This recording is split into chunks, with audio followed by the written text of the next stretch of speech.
Today the video is about Mitra food interest. Mitra basically ஒரு foodie சைல்டுங்க. எப்போ பார்த்தாலும் சாப்பாடை பற்றி தான் பேசிகிட்டே இருப்பாள். ஒரு நாள் ஃபுல்லாக அவள் பேசுகிற வேர்ட்ஸ் அனலைஸ் பண்ணி பார்த்திங்கன்னா 99% ஃபுட்டு பற்றி மட்டும்தான் இருக்கும்.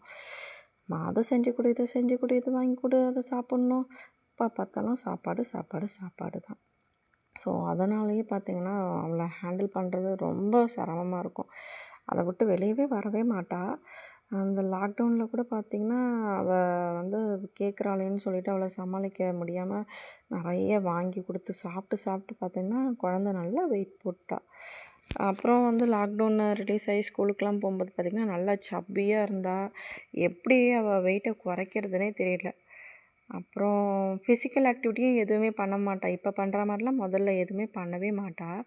ஸோ என்ன பண்ணுறதுன்னு யோசிச்சப்போ பார்த்திங்கன்னா ஜங்க் ஃபுட்ஸ் எல்லாம் வீட்டில் வாங்கி வைக்கிறத அவாய்ட் பண்ணிட்டேன். அவளுக்கு ரைஸை கம்மி பண்ணி கொடுத்துட்டு வெஜிடபிள்ஸ் பார்த்திங்கன்னா நல்லா விரும்பி சாப்பிடுவாள். ஸோ ஒரு வெஜிடபிளுக்கு பதில் ரெண்டு பொரியலாக வீட்டில் பண்ண ஆரம்பித்தேன். ஸோ காய் மட்டுமே பண்ணி கொடுத்தா கூட குழந்த சாப்பிட்டுட்டு நல்லா சமத்தாக இருப்பாள். ஸோ அப்படி தான் நான் அவளுக்கு ஒரு 3 மந்த்ஸ்லேயே வெயிட் நல்லாவே குறைச்சிட்டேன். இப்போயும் அதை தான் கண்டினியூ பண்ணிகிட்ருக்கேன். பாய்.